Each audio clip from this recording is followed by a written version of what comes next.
Dismayado naman ang mga pamilya ng mga biktima ng war on drugs matapos pagpaliban ng International Criminal Court ang confirmation of charges hearing ni dating Pangulong Rodrigo Duterte. Ayon sa alyasang Rise Up for Life and for Rights, huwag magpadala sa pagpapaawa ni Duterte. Ilang beses na raw itong nakita ng mga Pilipino. Kung hindi raw maayos ang kalusugan ni Duterte, pwede namang dumalo sa pagdinig ang kanyang abogado. Makikipag-ugnayan daw ang mga abogado ng mga biktima sa Office of the Public Counsel for Victims para ma-reschedule ang confirmation hearing sa lalong madaling panahon. Sa September 23 dapat ang confirmation hearing para sa kasong Crimes Against Humanity ng dating Pangulo.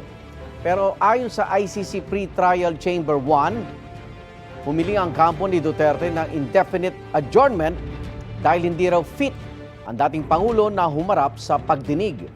Magpapatupad daw ang chamber ng limited postponement para mabigyan sila ng sapat na oras na magdesisyon.